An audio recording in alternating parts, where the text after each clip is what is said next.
每次出门，我们都能遇见贵人；每次出门，天公都如此作美；每次出门，都能让我们收获到意想不到的结果；每次拍视频，都能让我们顺利的拍完一期视频；每一次出门，也同时能够让观众朋友们大饱眼福。今天幸好碰到周氏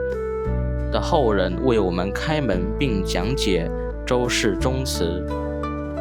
在这里我们感谢他。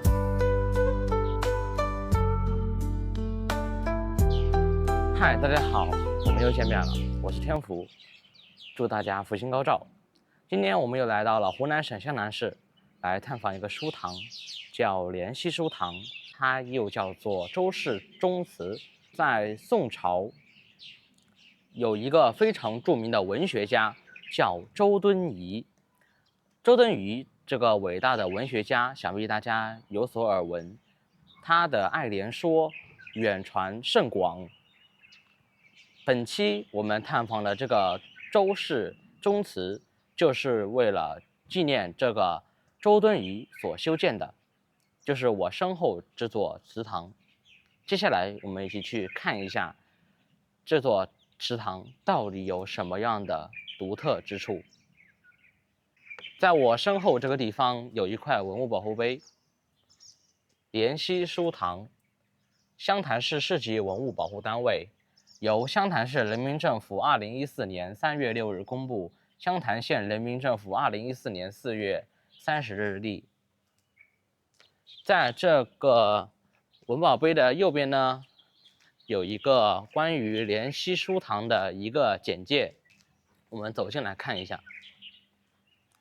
相传为北宋理学家、文学家的周敦颐，在隐山讲学之处，故名为濂溪书堂，始建于北宋年间，改建于1914年。书堂宏大，坐西朝东，青砖小瓦结构，屋脊屋檐层檐琉璃瓦盖，前有护墙和荷花池，分前、中、后三进。前栋楼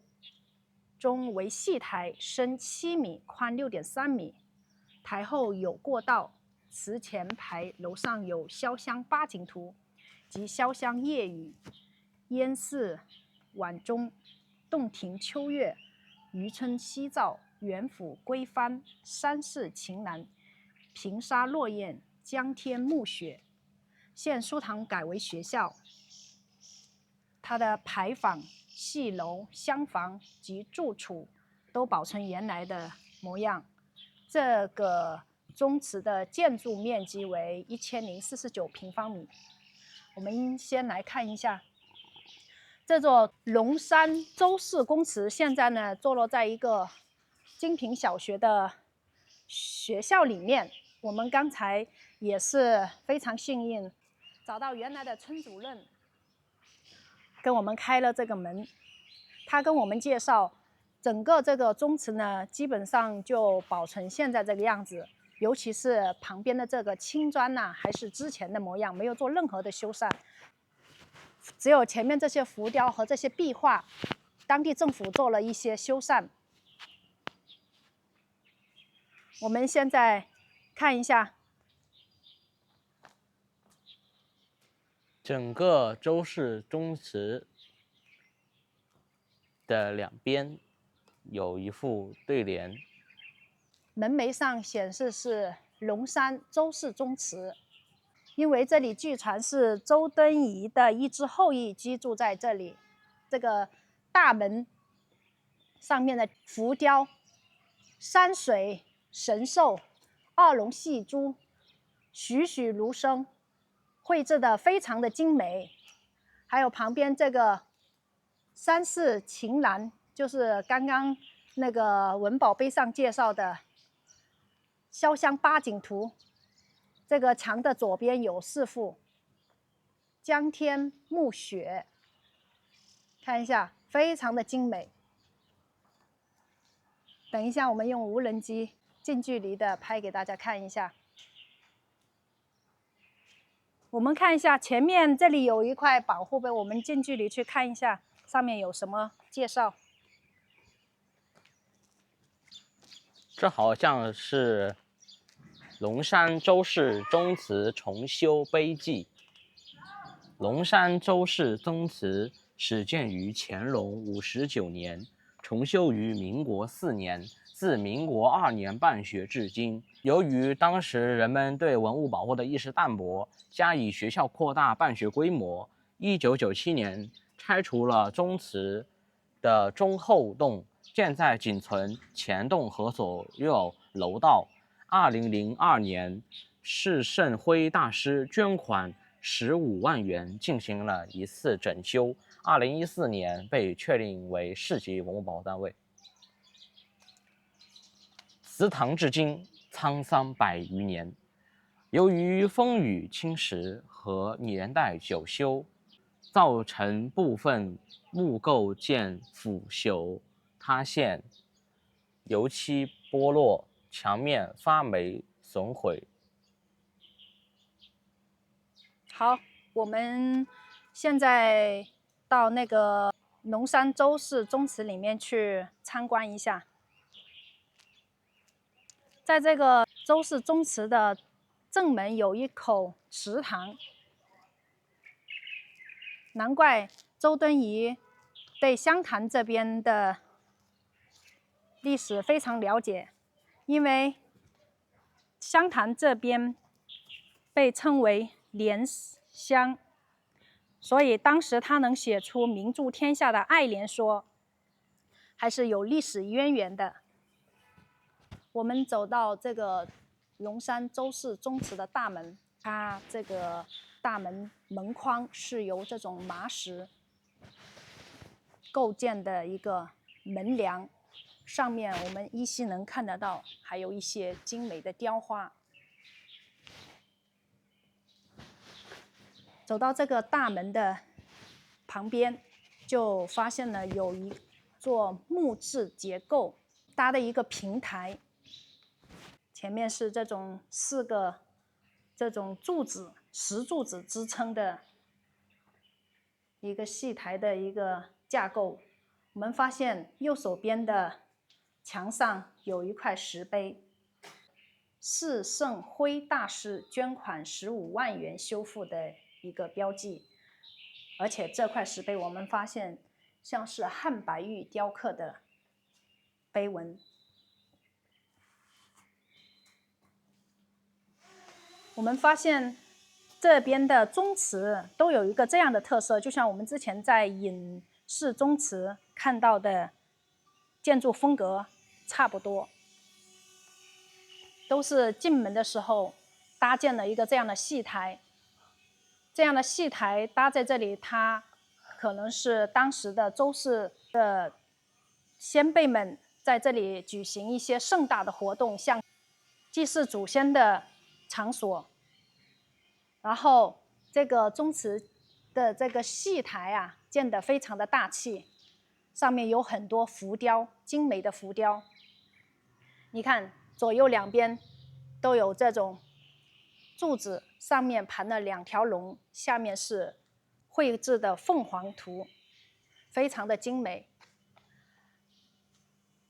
这座宗祠现在在这个黄金坪小学里面。这个宗祠现在虽然被这个小学征用了，但是呢，这个宗祠同时又赋予了更多的生机，不像我们之前在那个隐士宗祠后面没有人打理，显得特别的荒凉。但是这个宗祠让我感觉到充满了生机，因为这里有很多小孩子每天在这里蹦蹦跳跳，欢声笑语，朗朗的读书声衬托了这个宗祠的当年的辉煌。它左右两边还保留着这个戏台的长廊。我们现在沿着这个台阶走到上面的戏台上去参观一下。你看这里都还有小孩子跳绳的工具。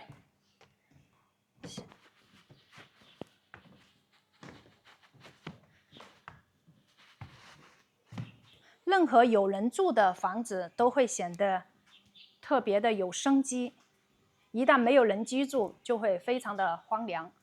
你看这里的柱子上面的雕花还是保留之前的遗迹，非常的精美。这个门被锁住了，左右两边都一样。我们看一下，这里上了锁。因为这里是小学，为了防止那些小朋友在上面爬来爬去，然后爬到那个地方呢，又没有围栏，为了防止他们掉下去，所以他们就会把这个地方锁住，不让他们过去，这是为了安全的考虑。你应该说的是对的。前面这个戏台前面确实没有做围栏，考虑到小孩子安全问题，锁住也是一种明智的选择。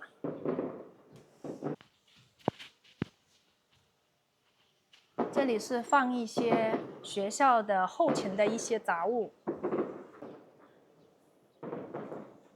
我们看一下这个位置，看一下这个宗祠的大门上面的琉璃瓦，还有一些精美的一些雕刻，都保留着之前的模样，没有做任何更改。上面的房梁上面的一些雕花也是保存在那里。这个瓦还有这样的房梁结构，都显得非常的古朴。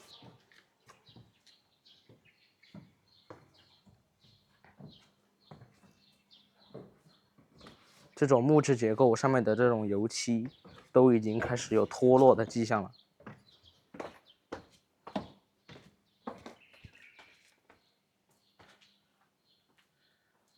你看这个柱子上，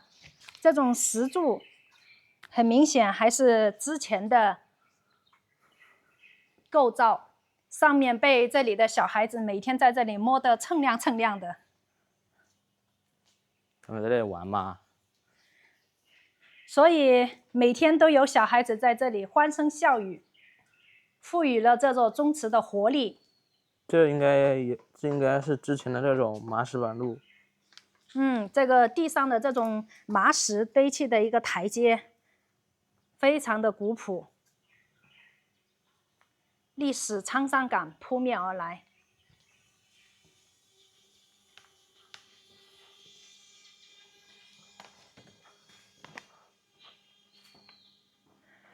它这个宗祠在几百年前，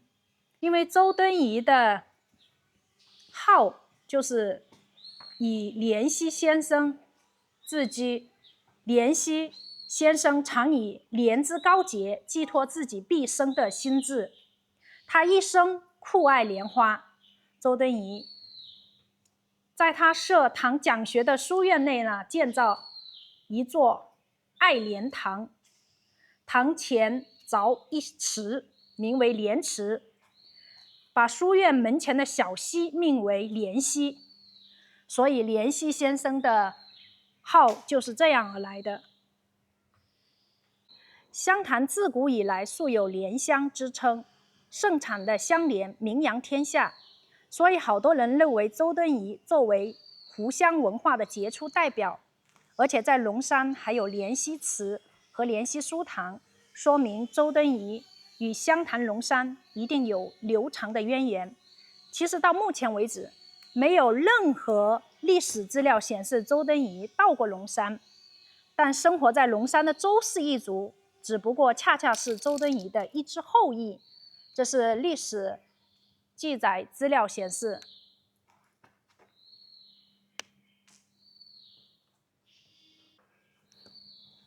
整个周氏宗祠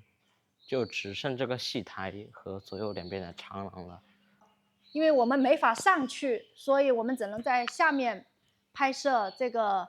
戏台的天花板，它上面是设置了那种八卦阵图，就像我们之前在隐士宗祠里面看到的那个戏台，是不是上面也是设计了那个八卦阵图，是的记得吗？你有没有发现，除了那个八卦阵图，那里还贴了一个那个毛笔，还有一个那个书法纸，看到没有？因为以前这个地方是作为书堂嘛，书堂内供他们的周氏族人的子弟在这边读书学习。他们的祖先周敦颐希望他们的子孙后代能够有学所长，对他们寄予非常高的厚望。这就是这个周氏宗祠和濂溪书堂合二为一的缘由。由于一些历史的原因，以前这里面的面积非常大，这里面全部都是周氏宗祠的占地面积，只是全部拆掉了。好，今天的周氏宗祠我们就分享到这里了。整个周氏宗祠我们整体的浏览了一遍，虽然说它只保留了戏台和左右两面的长廊，但是我仍然能在这仅存的这些历史建筑中感受到了以前周敦颐在这里生活过的痕迹，让我感受到了历史的厚重。如果大家对历史文物建筑感兴趣，欢迎大家收看我的视频。感谢大家的收看，